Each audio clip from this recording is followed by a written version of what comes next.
Salut à vous, adeptes de la culture et des découvertes. Je suis ravi de vous accueillir pour ce premier numéro des capsules du Petit Gilles.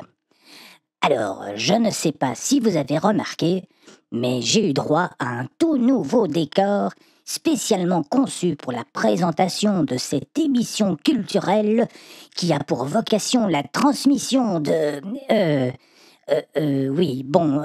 je ne pense pas que vous raconter tout cela vous intéresse vraiment.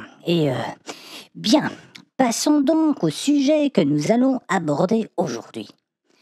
Pour ce premier numéro des capsules du Petit Gilles, je vous emmène à la découverte des ruines d'un château médiéval extraordinaire, le château de Montaigle. Cette forteresse se cache littéralement au milieu de la vallée de la Molinier, à quelques encablures de la célèbre abbaye de Maredsous.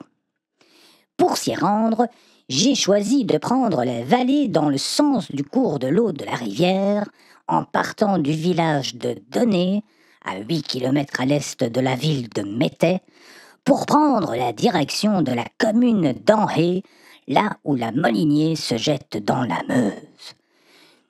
Tout le monde est prêt ? Attachez votre ceinture, on démarre. Comme vous pouvez le constater, se balader le long de la Molinier ne demande aucun effort particulier, que du contraire. C'est l'occasion de découvrir ou de redécouvrir les paysages enchanteurs de ce coin de la province de Namur. N'hésitez pas à vous arrêter à l'abbaye de Maredsous pour y déguster avec modération une délicieuse bière de Maredsous, qui, contrairement à la légende, ne fut jamais brassée par les moines bénédictins présents à l'abbaye depuis la fin du XIXe siècle. Voici le très beau village de Saussois, considéré par certains comme un vrai village de montagne. Pourquoi pas. Nous arrivons à Falahin. Si vous avez des fourmis dans les jambes, c'est le moment de parcourir un petit tronçon de voie ferrée à bord d'une draisine. Encore quelques tout petits kilomètres et...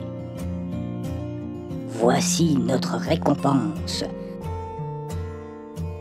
Le château de Montaigle.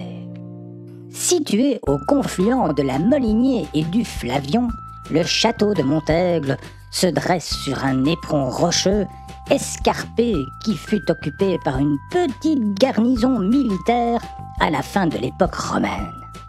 Une petite contribution vous sera courtoisement demandée à l'entrée, juste avant de courageusement entamer l'ascension vers l'accès au château. Bâtie sur une construction plus ancienne, la forteresse médiévale fut édifiée au début du XIVe siècle par la famille de Dampierre, alors à la tête du comté de Namur. Réaménagée au XVe siècle, Montaigle devint une confortable résidence avec des étages et des caves supplémentaires, de grandes fenêtres, des cheminées et même des latrines. La plupart des vestiges que l'on peut contempler actuellement datent de cette période, mais le visiteur attentif distinguera ici et là des traces de l'état antérieur du château, notamment des archères, ou meurtrières si vous préférez, ainsi que des créneaux qui ont été murés.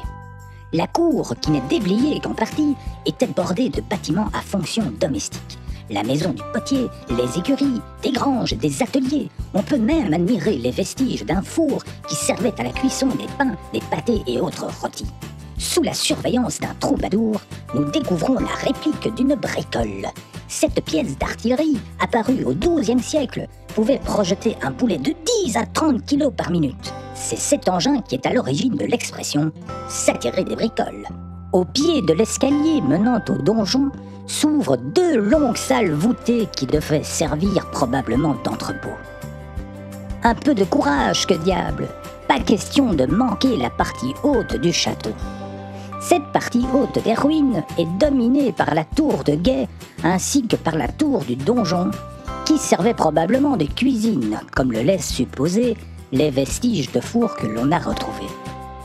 Vous en profiterez pour admirer la vue panoramique époustouflante qui vous est offerte sur l'ensemble du site de Montaigle.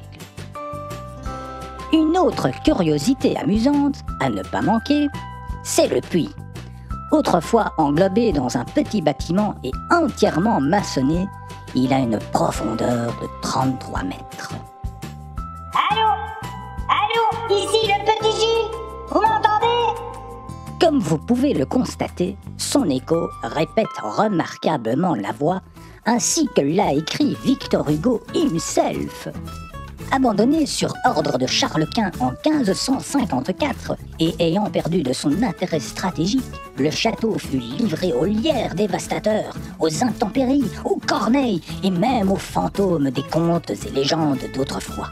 La vieille forteresse ne dut son salut qu'à l'intervention du comte de Beaufort, qui la racheta en 1854 pour lui éviter l'anéantissement total. Désireux d'aider le propriétaire actuel à sauver et à mettre en valeur ce monument en péril, un groupe de bénévoles ont constitué à la fin des années 60 l'Association des Amis de Montaigne. C'est en visitant ce site magnifique que vous les aiderez à le préserver. Et voilà, c'est déjà le moment de quitter ce surprenant château médiéval. J'espère que ce premier numéro des capsules du Petit Gilles vous aura donné, autant qu'à moi, l'envie de partir à la découverte de cet endroit formidable de notre patrimoine. Et en attendant la prochaine capsule, je vous dis salut!